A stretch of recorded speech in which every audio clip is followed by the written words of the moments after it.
California tonight is home to a record-shattering heat wave and about 24 wildfires currently burning across the state.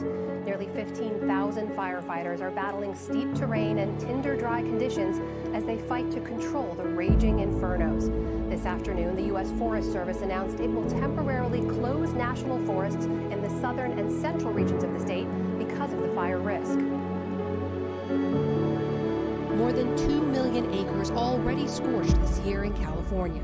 Record-breaking swaths of land burning under record-breaking temperatures. Governor Gavin Newsom last night declared a state of emergency in 5 counties as some 20 fire conglomerates smolder across the state.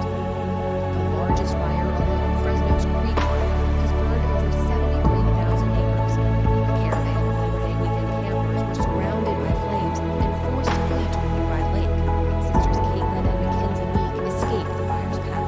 1 minute you're just sitting at camp, and then the next you're driving through flames, trying to save everything. Backpacker Julian Moore documented her drive out of Sierra National Forest to roam blind flames.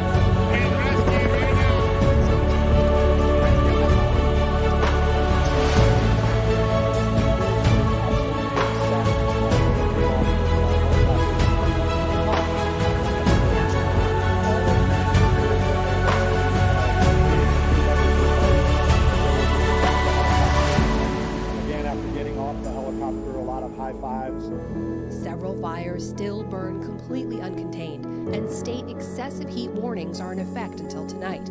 Officials warn the worst may be yet to come.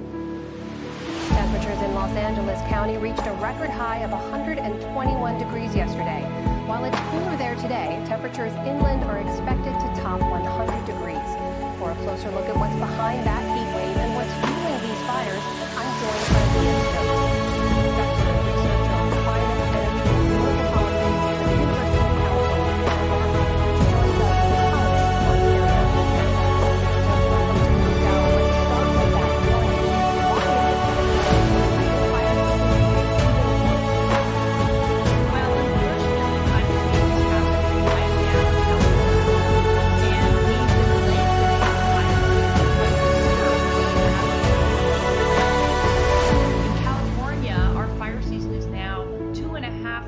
Longer than it used to be, which means that people are at risk all the time. And as you mentioned, we're seeing record heat waves, not just in Los Angeles County, but also in Santa Barbara County, San Luis Obispo County, and all of that heat is really increasing risk for fires.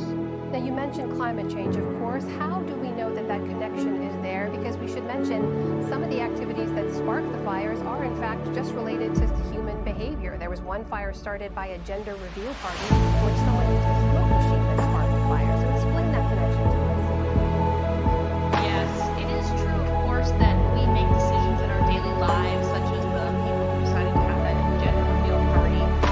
But, you know, it becomes so much more risky to actually have that spark light a fire under climate change. So we know, because of research from scientists, that we have 500% more risk for wildfires during this climate change world than we would have before. And that's because it's really hot and dry, because we have had droughts, and of course that drought, which is caused by climate change, has led to a lot of vegetation dying. Meaning there's a lot of brush underground that easily light up, and a little spark from a gender reveal party or whatever it is can end up being a massive fire. So of course people need to be careful when they light fires. The fact is, climate change is the real culprit behind what we're seeing right now.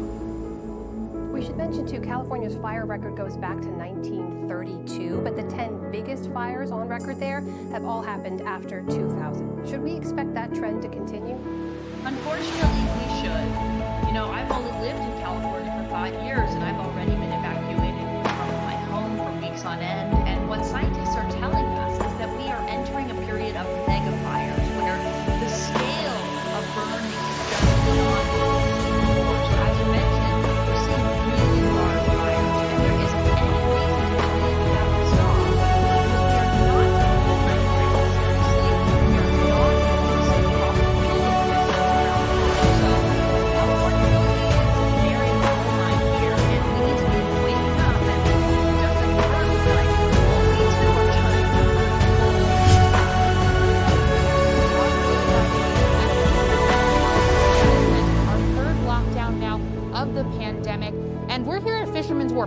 Normally, this would be a really bustling tourist area, perhaps not this early in the morning, but things are much slower now, with about 85% of the state's residents under some form of restricted activity.